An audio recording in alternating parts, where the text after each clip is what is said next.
Good morning. You are watching or listening to or otherwise absorbing the content of DeProgram with Ted Rall and with DeProgram with Ted Rall and Jamarl Thomas. It is Tuesday, July 28th, 2026. Thank you very much for joining us. It looks like we may have just dropped off. No, okay, we have YouTube and Rumble running. Okay. Anyway, lots to talk about. Proof of life with Mitch McConnell, if you believe it. Did you see the photo? I didn't see the photo. Oh my God. Okay, please go look at it now so we get your reaction on live camera. Okay, so yesterday they said that the Republicans have released another proof of life photo with Mitch McConnell. And I was like, okay, this one has to be decidedly different than the previous one. It has to be, you would think, right? So it looks the same. I mean, it looks like that's his wife, or is it nurse? That's his wife. Well, you can't see the picture, obviously. I'm asking you. This Asian woman is a Asian woman standing beside, holding on to. Oh, that's his wife, Elaine Chow. Okay, looked like she's keeping him propped up, like he'd just fall over if it wasn't for her holding on to. I'm like the astronauts holding the flag on the moon. That looks the same. That doesn't look any different. I mean, oh my God, I can't. Robbie, come on and talk. I'm trying to troubleshoot my mic here.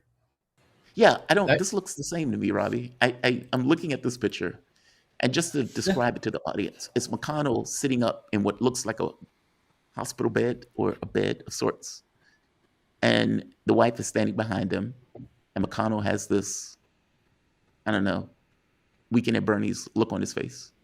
Oh yeah, well. All I can say is it must be pretty freaking sweet to have a job where you're paid quite handsomely and never have to show up. Like to the point that you can be a vegetable, okay, and still get paid full boat. And this man is a perfect example. This is the perfect caricature of where our government is right now.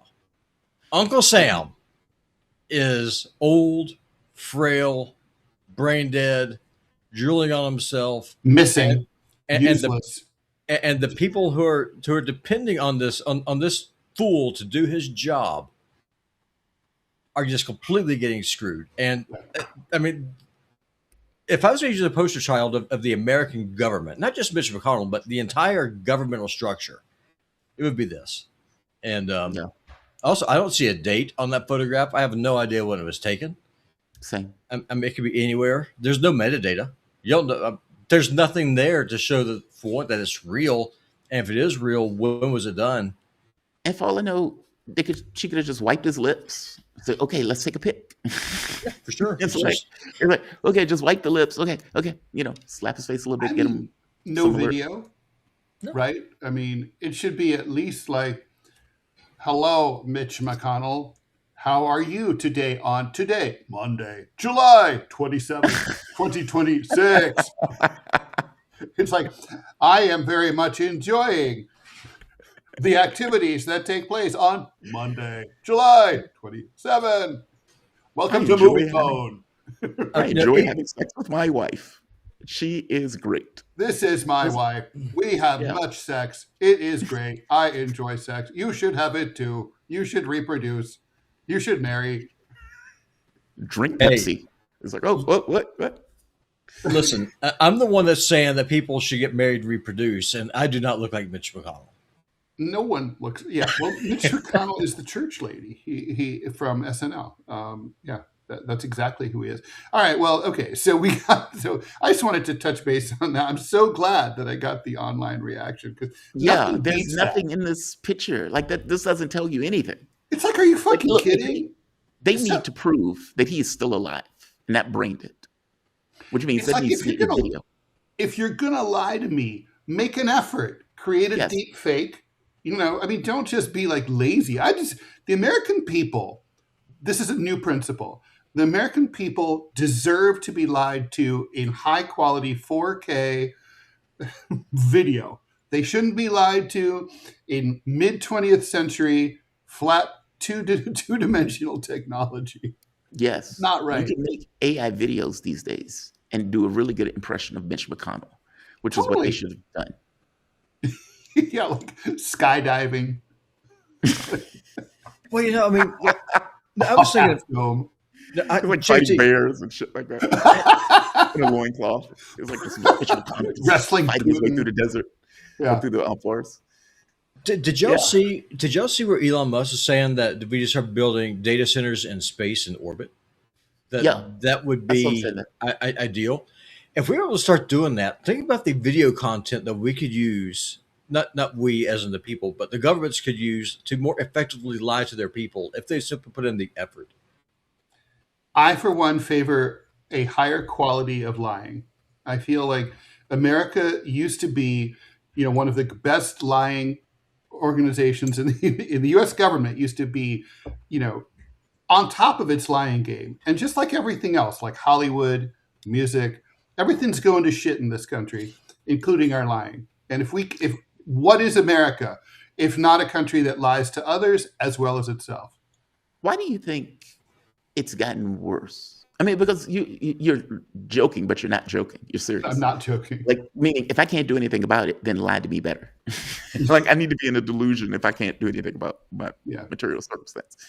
But the truth of the matter is, if you're looking at like the Iran-Contra affair, if you're looking at the kill squads in South America that we used to use, and yes, those things are related, we did a much better job of lying to the American public and to ourselves. We're freedom and justice as we back truth, the dictator, Shah in Iran. Mm-hmm. We're, why was the lie so, why is it being so thoroughly debunked these days? Whereas before, is it just information? More information is available, it's harder to hide it, that type of stuff? I don't know the answer. I have to say, I think my first thought is, and I'm going to think about this more, off the air. But to me, it seems like this is probably a perfect storm of a bunch of things going on. I mean, first of all, is that the ruling class is so old and out of touch. They don't, people who are like, in their 70s and 80s. Don't even understand the internet. They don't understand the way people in their 20s, 30s, or even 40s and 50s absorb information in this country. They don't understand that the viewers are far more sophisticated than they think. And so I think part of it is also just that the whole system is circling the drain. And so, for example, you think about Baghdad Bob, right, at the very end of the Saddam Hussein government. The guy was like laughable. He was an international joke. But obviously Saddam had like peak lying abilities earlier on when he was at the peak of his regime. I mean, I think we're not doing anything particularly well anymore. I mean, look, we're not even like a great, even as a militaristic hegemon, we've run out of munitions. I mean, what kind of fools? Can't count the number of missiles and bombs that they have and say like, yeah, we're running a little low. We should make more and slow down the rate at which we are using them. I mean, this is not hard. I mean, you and I could like go and become, replace Hegseth and do a better job than he's doing in this regard. Just be like, I'm sorry, BB, we just don't have any more little toys for you this week. So I'm sorry. I was just agreeing. No, I'm just thinking there's got to be other contributing factors too. But I'm going to, but let's all think about it. I mean, there's got to be reasons. It feels like hamburgers. Like Burger King running out of hamburgers. That's what it feels like running out of missiles as America. Yeah. When you go to the barbecue and there's not enough food, like what? What is this? Speaking of Burger King, yesterday after me and my wife went for a really nice hike up at Lone Pine State Park yesterday. And so after that, you do what you always do after you go out in nature and do a 4-mile hike, is that you go to Burger King to eat some fast food. Is that what you do? 100%. And so that's what we did. You earned it. It's your right as an American. 100%. Listen, we wanted a Whopper. And so we went to Burger King. So we go in. There's no one there. And we go to the cash register. And the girl's just standing there just looking at us. It's like, are you going to say hi? Welcome to Burger King. Can I take your? Instead, she just standing there, just looking at us, just like, what is this strange couple doing here in Montana? This white dude and this black lady. Like, who are you? Really? And that's how our government is. I She mean, might have been a fembot. I don't know if it's possible, but I mean, you go up and you try to talk to our elected representatives, and they just look at you like, "What are you? Like, do you honestly think that I'm here to serve you, despite the fact of what my label is? I don't see a star. I don't see a Star Rim fan on your shirt anywhere. Why are you here?" That's how our government is. They are like Burger King, like just meth up Burger King employees who are just have this vacant stare and say, "You're not from Tel Aviv. Who art thou?" It's the damnest thing. There's something incredibly maddening about that big, dumb look that you'll encounter in other human beings. Years ago, when I was driving a taxi, I'm driving on, I'll never forget, on 79th Street between 1st and 2nd, where a lot of weird things happened for some reason, even though it's a very boring neighborhood. And like this car pulls out of a driveway, and there's not many driveways in Manhattan, but there's like a building driveway, pulls out of the driveway, clocks my rear quarter panel, and to the point where I almost lose control. I go to pull over reflexively to exchange information, and the guy takes off. I'm like, what? So I pull up next to him. Now, bear in mind, it's a 2-lane road. I'm in the left lane. He's going the wrong way. He's on the wrong side of the double yellow line. And I pull up next to him, and he's an old dude. He's like maybe 75, but like looks 95. And he's got like all these like blue-haired ladies like with beehives in the car, and they're all staring forward. Like I kind of expected them to be like, I wanted there to be a soundtrack like "She Came from Planet Claire." I knew she came from there, and none of them are engaging me, and I'm honking and yelling and saying, "What the fuck?" I like reach over, I'm knocking on the door, right, because my window's open. They just keep staring forward, going the wrong way into opposing traffic in Manhattan. And so finally, I'm like reach over, and their window's open, and I mean my window's open. I pull the door, and this lady looks at me as if this is the first time she realized I existed, and she goes, "Ah!" And I'm like, "Stop their fucking car!" And so anyway, I mean, the point is that big and the big dumb look that they had. And when I talked to them on the side of the road after the police came, they told the cops, "We were coming from a driveway." What? Okay. I mean, were they high? Like, were they on something? I don't know. To this day, I will never know. They're no doubt dead. I mean, they'd have to be 120 years old now. But like, the point is, it was like, what the fuck? I mean, because in other countries, like, they would do that, but that would be normal. Like, no bullshit. I'm serious. Like in Indonesia, they would drive. Like if you call like their taxi services, you can get bikes as opposed to taxis. So like if you just want to hop on the back of a motorcycle, it's cheaper as opposed to getting like a taxi or like a thing like that. And what they would do is they would go in the opposite direction of traffic if they could get to the location faster. So let's say if you were trying to get to the grocery store. Okay, well, instead of going out and making the right, they would go out and make a left. I need that papaya juice and I need it now. Yeah. I mean, they would go like, you would see like stuff coming ahead and you just kind of, all right, pull over. Just check out. Yeah, they drive here. They know how they do it. Leave them to their devices. This wasn't that though. This was this was different. This is a country with traffic laws. Meaning New York. Yeah. No, I mean we have a little we do have a little flexibility in Manhattan. We borrow a little bit of the lane here and there, but we don't do that. We don't cross over the double yellow. Do you think that they were intentionally ignoring you? Yes. I think that basically the guy was like, "No, that didn't happen. I didn't hit that guy. Oh, I'll just pretend like he doesn't exist. He's a young dude. I don't care about young dudes. Young dudes will go away." Also, they were rich. They were driving a fancy car. So I think it was I don't have to deal with the riffraff, basically. Yeah, exactly. I'm not talking to this fucking cabbie. I mean, yeah, there was a lot of that. Cabbies were very looked down upon by New Yorkers at the time. Yeah. Okay. Woody Allen's car hit my car one time, and he came out and started yelling at me. Woody Allen started yelling at you? Yeah, it was actually, it's a great story. It was Washington Square Park. He was being driven. His driver pulled out in front of me and clocked me. I get the driver was nice. We got out and started talking, and it just happens. It's New York City. You're going to hit people. And Woody Allen gets out. Of course, I recognize him immediately. He's like, "Motherfucker, what the fuck are you doing?" He's like cursing up a storm, and I just let it play. And then I was like, "Hannah and her sisters is a piece of shit." And he was like, "Is that what you said?" Is that what you told him? Yeah, it's not even true, but I just said that. Yeah, the movie's fine. I just wanted to hit him where he lived. Oh, that is too funny. And he got back. He didn't say a word. He got back into his car, so it worked.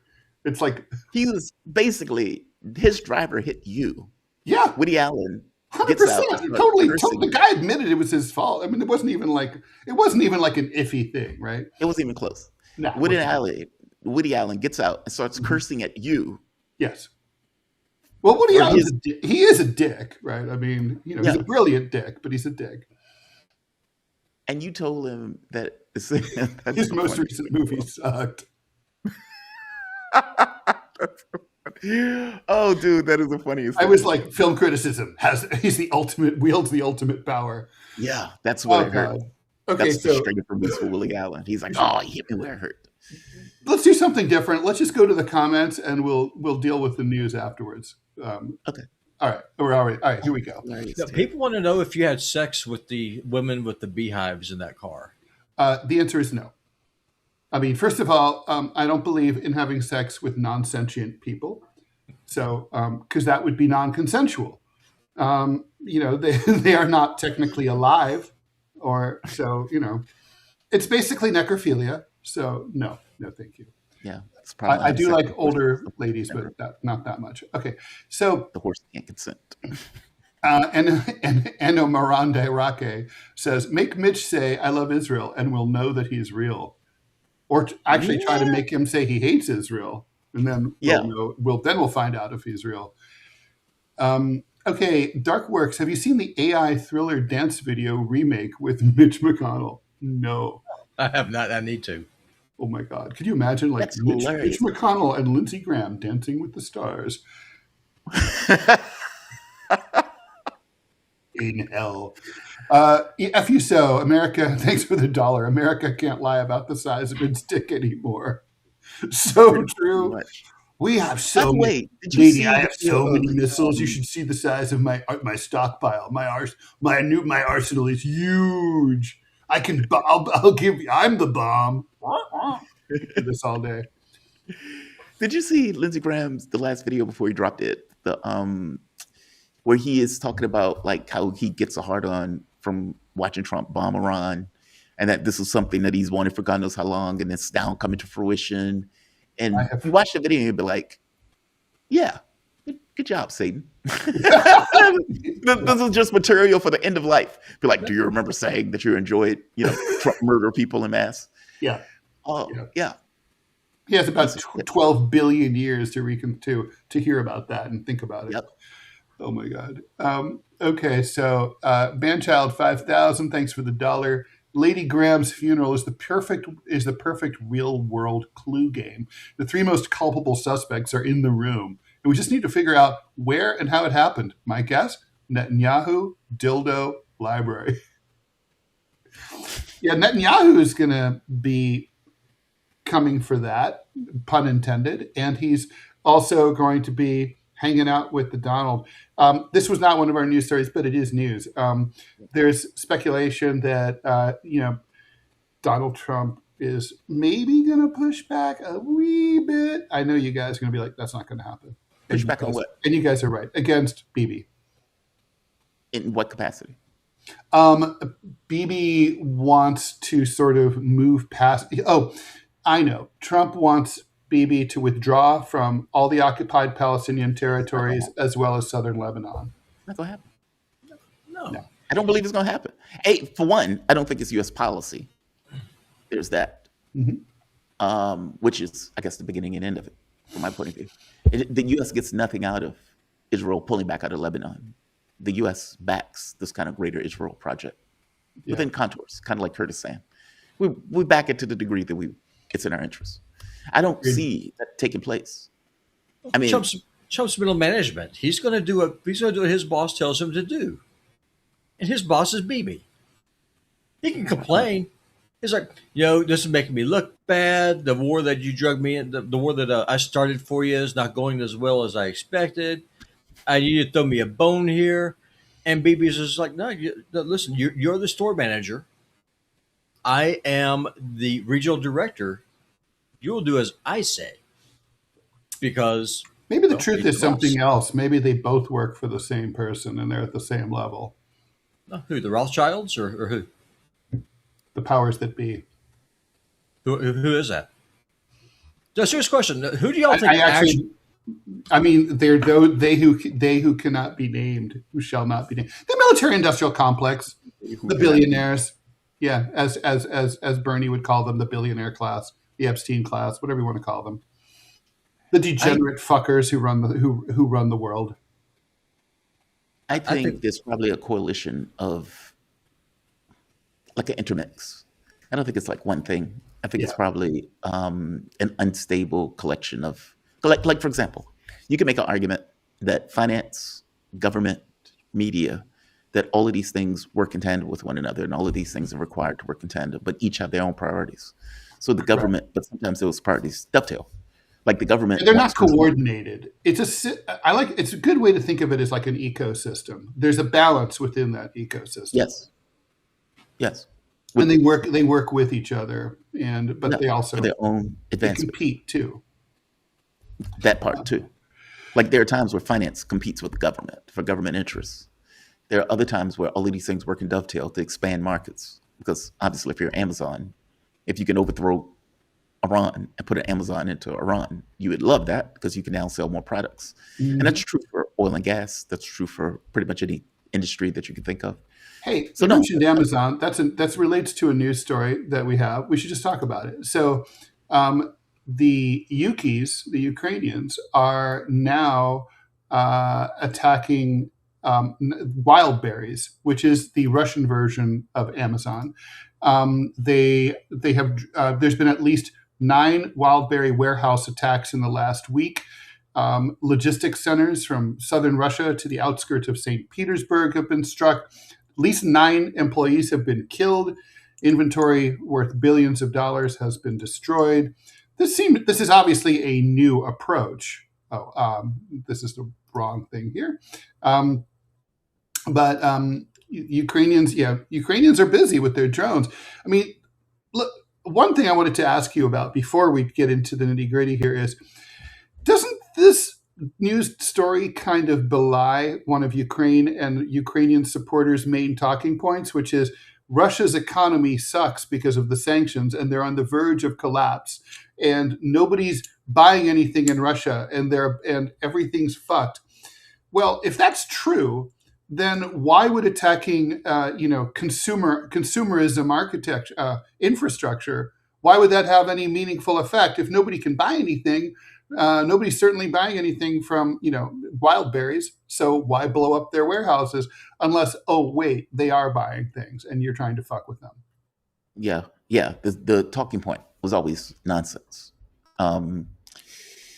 They found soft targets effectively because nobody would have come up with the idea that in a military campaign where you are losing territory left and right and you're going to lose the Donbass within the course of a year, that your response to that is, let's just blow up warehouses, Amazon warehouses, for lack of a better term, from an American context, as you point out, like an Amazon warehouse. It's terrorism. I mean, you can make a case that, well, this is a military campaign, so everything is fair in the military campaign. Okay, it's you can make that argument. Not under international law, it's not. Yeah, they're just blowing up civilian architecture because civilian architecture is a soft target. Meaning, when they had to fight on the battlefield, they were losing. When they had to deal with this kind of artillery war, they were losing. And even in the context of drones, ultimately, they were losing. The Russians turn around and start blowing up their own warehouses in regards to epicenter in Ukraine, which have left spectacular fires, and going after warehouses in Kiev, with far more devastating impact. Not to mention the Odessa blockade, where the Russians have effectively destroyed the ports in the Black Sea for Ukraine, and for that matter, blockaded the ports. So it's like you can't deal with this in a military sense. So you've relegated yourself to blowing up warehouses, basically like Amazon warehouses. It's a war, so it is what it is. You can't necessarily defend each and everything. You have to pick and choose what you want to defend, your main targets. But I don't think the initial thought for the Russians were Ukraine is going to go and blow up warehouses for civilian goods.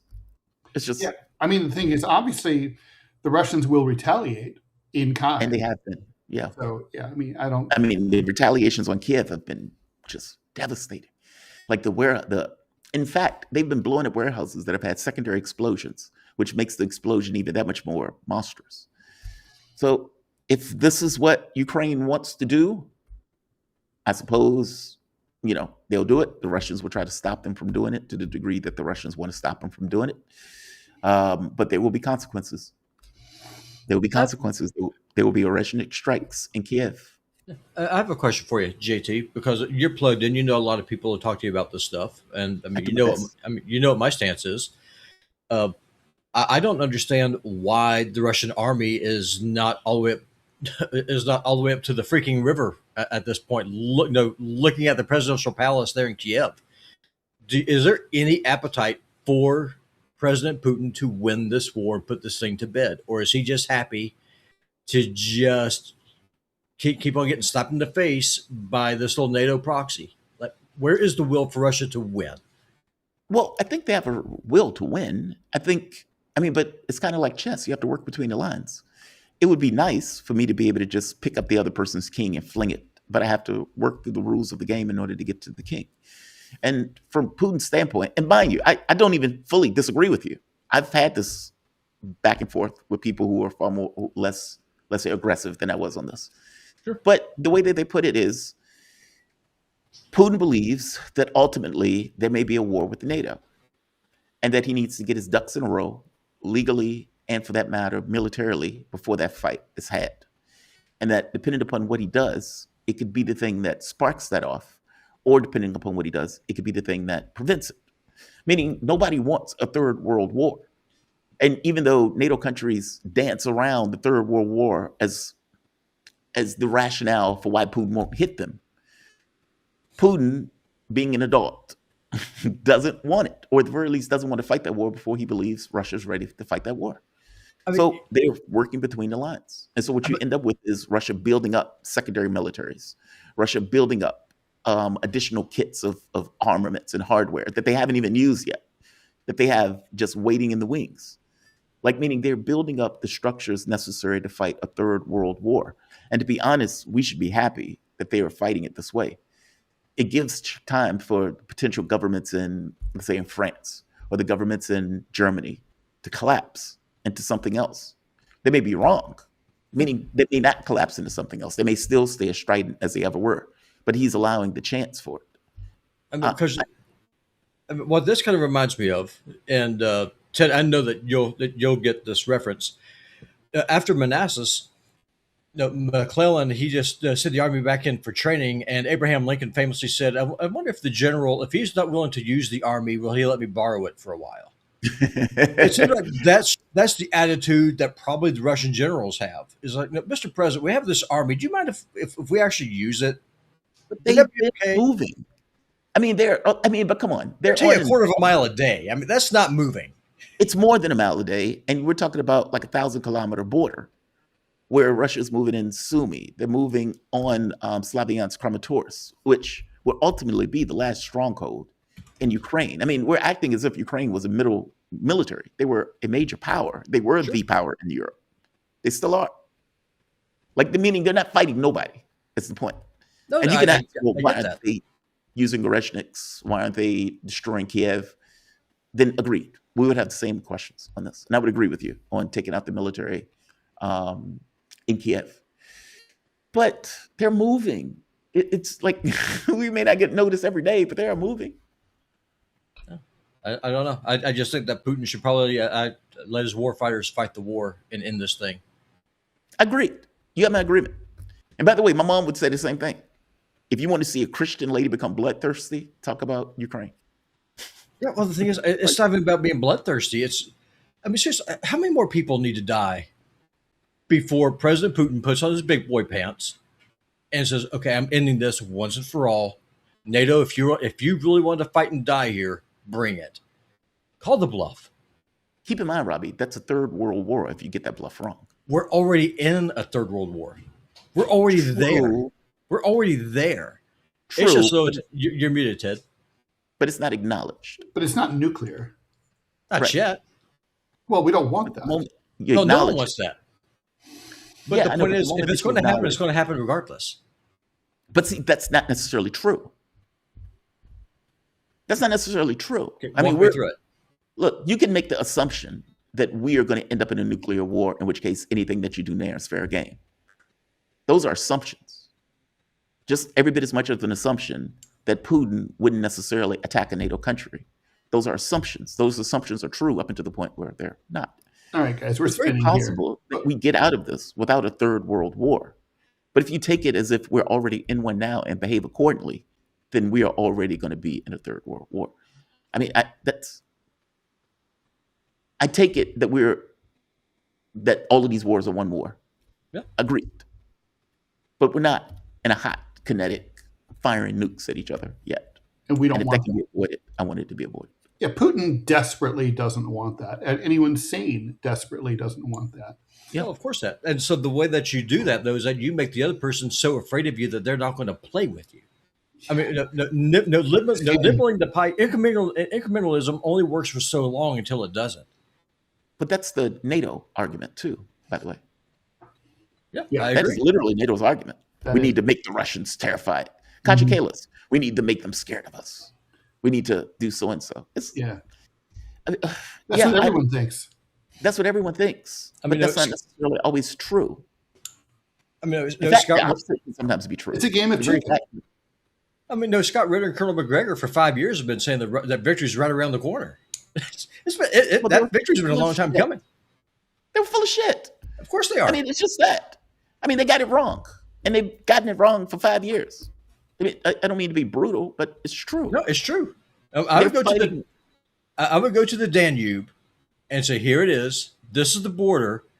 And I would destroy every freaking railroad going into Ukraine. Like right there on the Polish border, it goes away. And if NATO wants to come in, they're more than welcome to. Just let them know. If you send your soldiers here, they will never leave. By the way, so I asked about that. Because my thing was, because look, Robbie, we're not that far apart on this issue. I agree with you in spirit. Why don't they basically make Ukraine as if it's a separate dimension?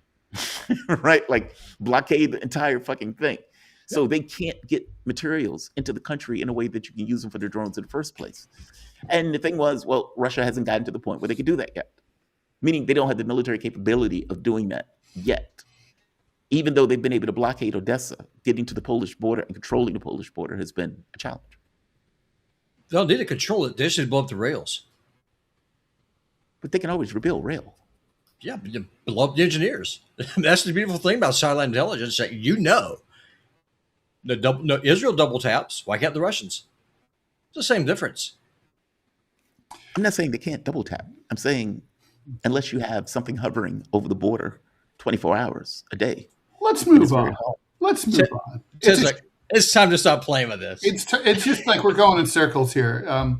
Okay, so by the way, did you guys catch any bits or excerpts from the debate between Haley Stevens and El Sayed? No, I didn't know they had to debate. Yesterday. Did you see it? I saw parts, yeah. So, what did you think of it? Well, first of all, it's hard to believe for me, aside from the fact that she has accepted at least $30 million from AIPAC, plus another $30 million that probably also came from AIPAC in dark money, that aside from that she's a viable candidate for anything. I mean, she can't talk. I mean, politically, I mean, I would say this if she was a socialist. I mean, she's not competent to serve in any kind of capacity. She could not work here on the show. She isn't eloquent or intelligent or educated enough to have anything meaningful to contribute to government. So I was just amazed, actually. I've seen candidates for city council who were a million times more brilliant than she was. She's that bad. Oh, she was bad. It was embarrassing. I mean, it's like, this is who the establishment decides that they want. I mean, that they're going to install. So basically, she had all sorts of like pre-canned, cheesy comments about, she's trying to pretend that he insulted her looks, and he didn't.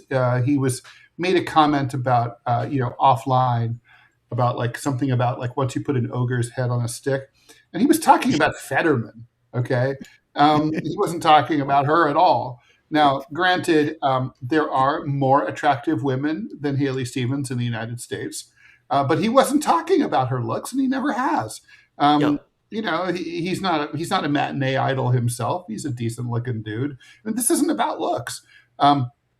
But that was basically, he hammered away on AIPAC. She hammered away on black stuff like equity. Basically the James Clyburn playbook. And I'm kind of surprised that Syed allowed himself to be played that way, given what happened to Bernie. Bernie got played that way in the South, and that's not a mistake that a progressive should make ever again. What do you mean, other rest? This idea that he's something else. He's something. Yeah, and also that basically trying to peel black votes away from progressives, right? So, basically like trying to like organize and corral black voters into a machine block vote, which is what Clyburn successfully arranged on Super Tuesday in 2020. Trying to do that. And, Clyburn's involved again. There's others as well. And basically the point is, the mistake that Syed made was not trying to make direct appeals to black voters in a state with a huge black population, right? I mean, what are you doing? Why are you not doing that? Pardon? I mean, progressives keep doing that. Yeah. Like, you have to, like, you can't, how can I say this? You have to attack that, and you have to attack that directly on the nose. Meaning you have to make it very clear, look, what I'm calling for is something that lifts all boats. Meaning your plan, like, you are better off with me than you are with her. And here's why you're better off with me than you are with her. And she's going to make these pitches to black voters and everything. Meaning, call it out. You need to hit it on the head. There's nothing wrong with doing that. And Sanders, for whatever particular reason, wouldn't necessarily do that. He wouldn't go after Joe Biden on that. If you remember, the reason that they went for Joe Biden is because they believed Joe Biden could get the black vote, which I don't know why, but that was the belief. Clyburn was the one in South Carolina that delivered that vote, with crippling Sanders moving forward in the campaign, because at that point it made it look like Joe Biden was more viable. You have to hit that on the head. I mean, lefties should know at this point. Don't let that slide. Hit that and attack it. No, I mean, come on. You can't run as a Democrat and snub black voters or ignore them. I mean, that's insane. And the thing is that, like, I think the take is sort of like, mine is a class analysis. And so therefore, if I get bogged into any kind of racial analysis, that it's going to be, viewed as a distraction, and then I'm going to be accused of being woke, and I'm going to lose my white working class, my appeal to the white working class, which is where like the DSA type people are from. That's a mistake. I mean, it's like you can do two things at once. You can have a class analysis, and obviously no intelligent class analysis in the United States is complete without a race analysis that goes with it. And that Venn diagram is very tight, right? I mean, it's like not all black people are poor, not all poor people are black, but a lot of black people are poorer than average. And so, like, you can say, like, this what I want to do is going to benefit all Michiganders, including black Michiganders, but also I'm cognizant of the unique forms of discrimination and abuse and oppression that black people have suffered that's different from what poor white people have suffered, for example. I mean, that shouldn't be hard. And yet they don't do it. Yeah. Well, I'm not going to say they don't do it. They often don't do it. I mean, Well, and this if guy's that not doing it. angle that she Yeah. was using to attack him on that, he should hit her where it hurts. I mean, like, meaning, okay, the bringing up looks thing is just throwaway, right? I never said anything about your looks. I don't care. Mhm. But the class analysis thing is big. That's not minor. That's not insignificant. That's something that the left has often argued against the Democratic Party about when it tries to make this kind of delineation between what does it mean to be a Democrat versus what does it mean to be somebody who's on the left. Those are different things. Race falls into it, as you point out. There's no way around it, especially from the standpoint of the Democratic Party. But it doesn't make you woke to acknowledge that, hey, It makes you you're a real. lot. It's an appeal. That's exactly what it is. It's an appeal to black voters, basically saying, look, well, your lot is better with us as opposed to them. I distinctly remember when Sanders gave that speech. I think it was something, what is his name? Reverend Al Sharpton put together. This was during the Sanders and I believe the Clinton election. They go make their pitches. Sanders is obviously better for the black community. And yet they're like, we like her. It had nothing to do with the economics. It had nothing to do with who was better or otherwise. It was who is part of the clique. Mm-hmm. And in this case, Democratic leadership. In this case, it was Clinton, Sharpton, and all these other clowns. That's unfortunate. And somehow that needs to be pried away. And yeah, you have to hit that on the nose. You have to hit it directly if you want to pry it away. I have a question Well, for you. black voters seemed very susceptible and probably still are to the electability argument. Like, They are. We might, we like the progressive in the general, but, wouldn't a centrist be more likely to prevail against the Republican? Who keeps the monsters at bay is the question for black voters. That's always the question. Who keep the monsters at bay? Do y'all think that Syed isn't going after her because he's afraid of being called a misogynist? Well, he's going after her. He is going after her. I mean, that's not the issue. Well, he didn't attack her looks, which is, I don't want him to. Yeah. I wouldn't want him to. No, he shouldn't. Well, listen, if she identifies as an ogre, that's fair. She put that card on the table. So Right, I would go there.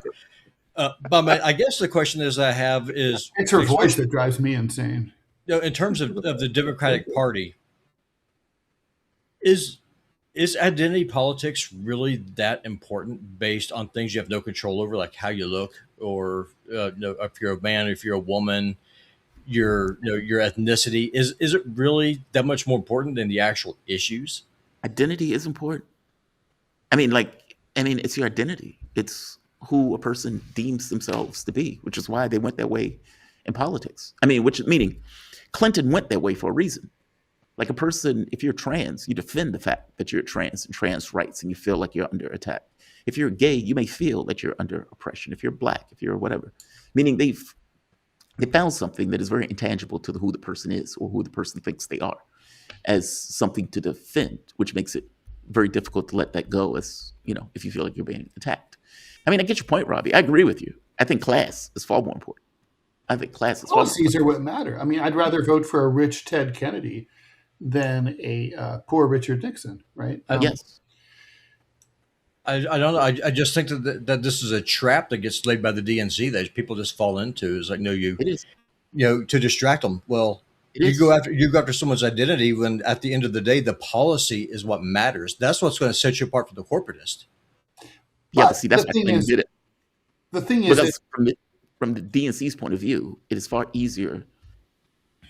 If we need money to get elected, okay, but if I got to take that money to get elected, that means I'm not going to be able to do the things that the public wants me to actually do for them because I've just gotten paid to not do those things.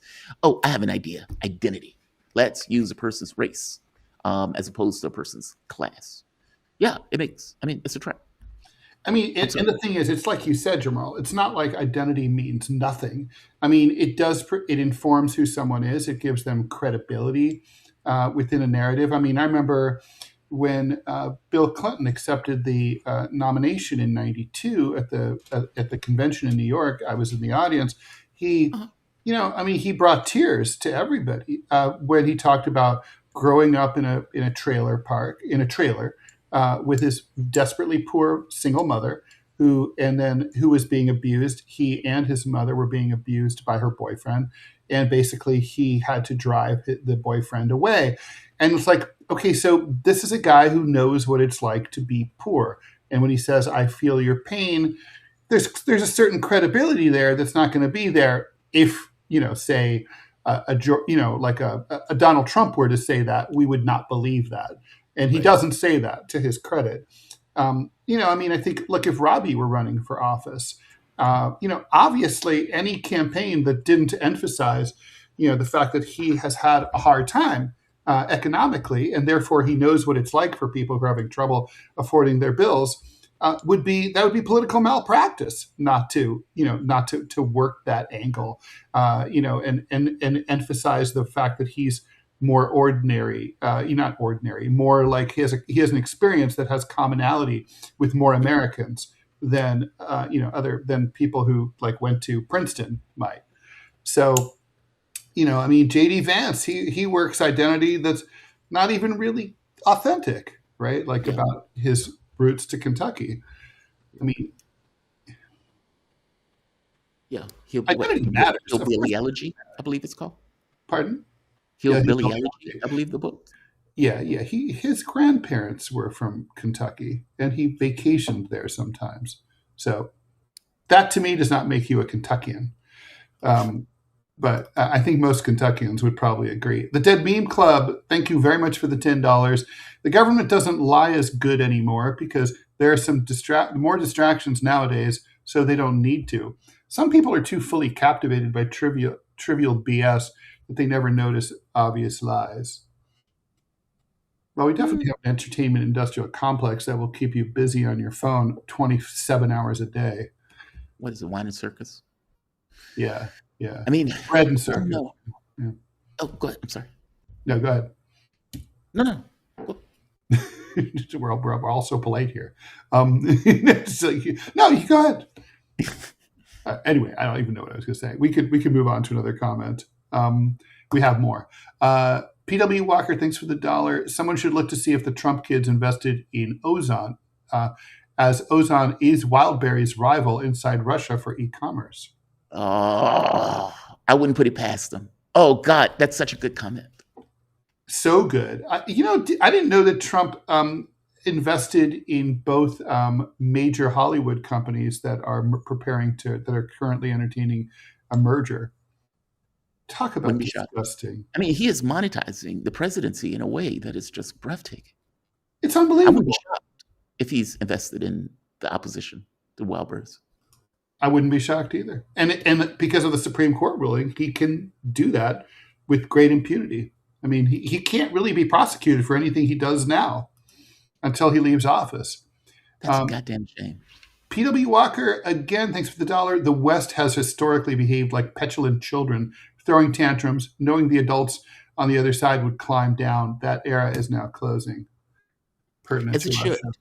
I mean, because there's an argument to be made. Why is Russia the one that has to be the pragmatic one in this? I mean, mind you, though, what we're talking about is the end of all things. So, like, it's like, why does Russia and China have to be the pragmatic ones?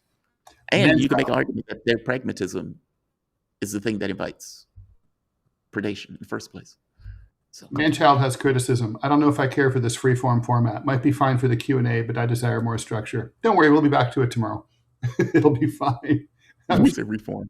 Yeah. Well, I promise we'll do better. No, really, we will. Okay.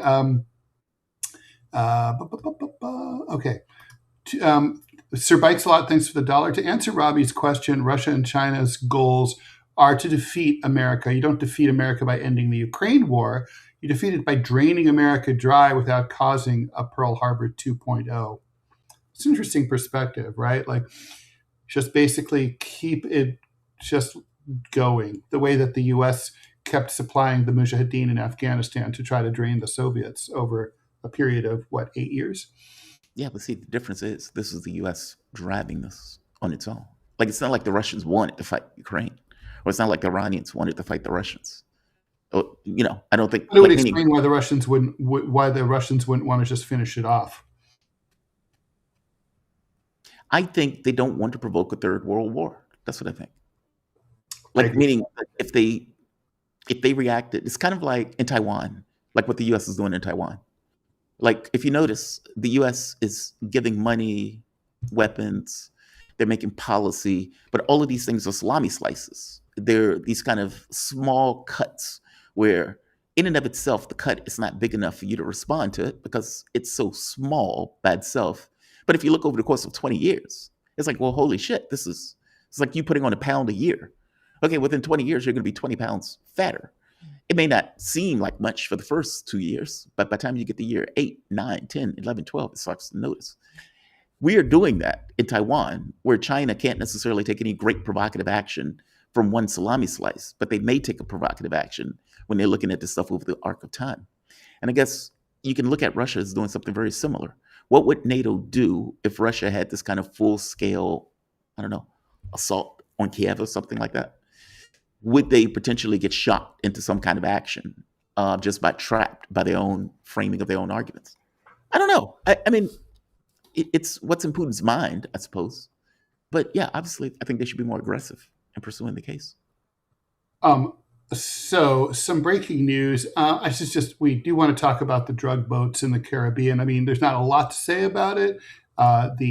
Basically, the DEA admits that there's been no effect whatsoever on the importation of cocaine into the United States as a result of Hegseth blowing up alleged drug boats in the Pacific and Caribbean and killing well over 100 people.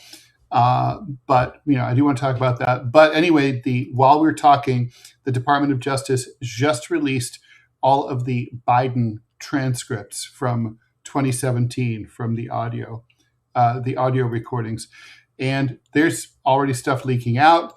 So some quotes here. He talks about why in 2009 he argued against going into Afghanistan. So this is a quote.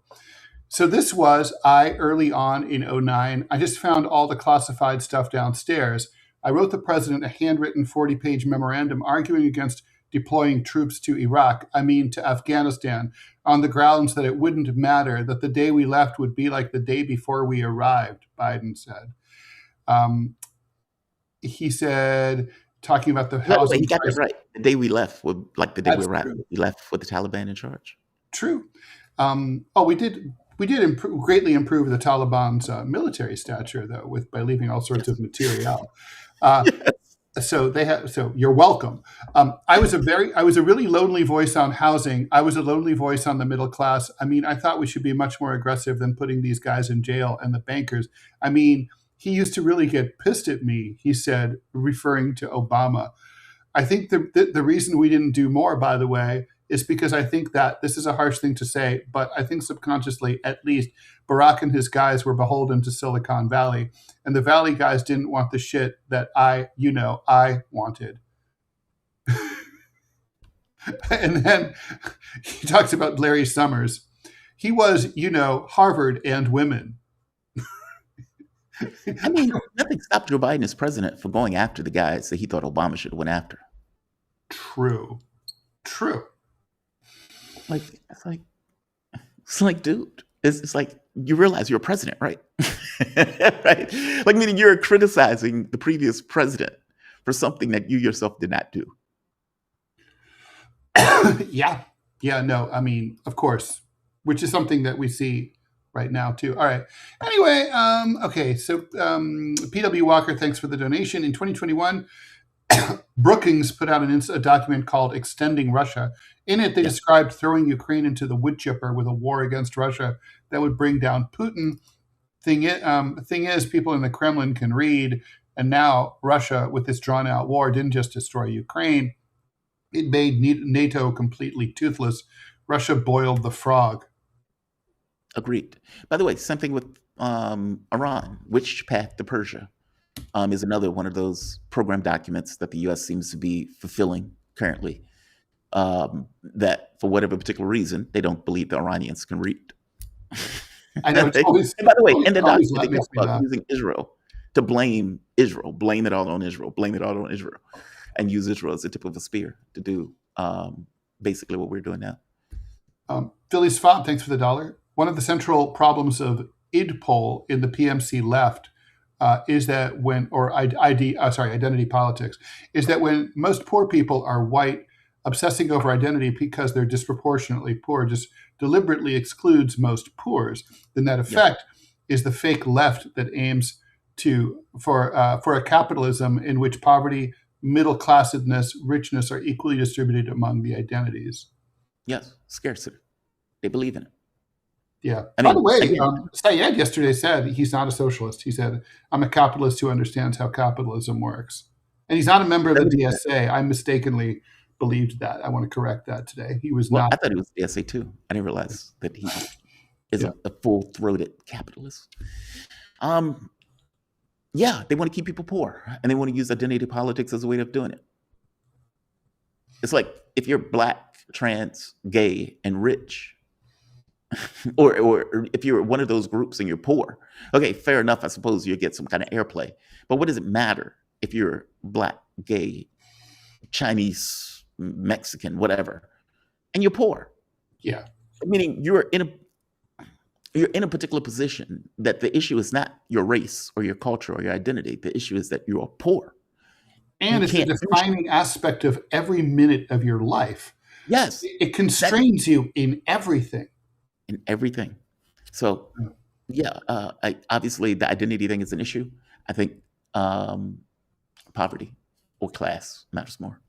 Drug boats. We don't have a lot of time to talk about it, but we also I don't know. I don't have much to say about it. Do you? I mean, I think it's outrageous. I mean, even the premise of it was dumb. Like, for one, most of the drugs weren't coming out of Venezuela. There's that, right? That's just math. That things that you can just kind of look up and be like, hey, where are the drugs coming from? It was fentanyl, but they don't make fentanyl. Exactly. But that was the premise that he was using. Well, they're doing fentanyl. They're doing cocaine. They're doing this. They're doing that. And you would think that there would be something saying, okay, this is just an outright lie. But that's not the way it was handled. And then when the president uses that lie, which is an obvious lie, to start murdering Caribbean fishermen, okay, that's outrageous.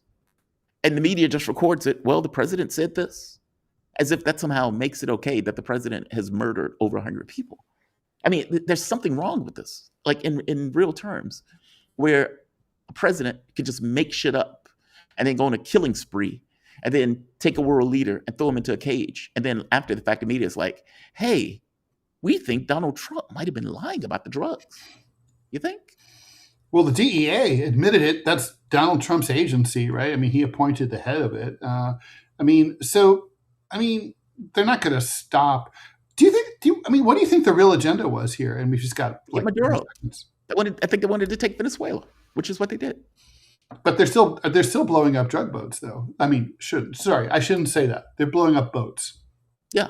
Well, this was just policy. I mean, the policy is the policy. But the objective of it was to take down Venezuela, to impart control over South America and Central America, which puts a chill on Brazil because Lula believes that he's next. Cuba is obviously under blockade, and we have obviously taken over Venezuela, at the very least taken the oil revenue. I think they got what they wanted. The policy just kept going like a zombie. Yeah, as it often does. Thanks, Robbie. Thanks, Jamarl. Thanks, everyone, for watching and listening. And everyone who's just listening, just so you know, no more music at the beginning of the podcast. It's just going to be, we're going to go straight into it. So that'll save you the having to fast forward thing. Thanks for that suggestion yesterday during the Q&A. Tomorrow we'll do a Q&A. But in the meantime, we'll be back at 9 a.m. tomorrow for the regular show. We'll be 12 noon for the Q&A. TMI coming up right now. Thanks, everyone. See you tomorrow.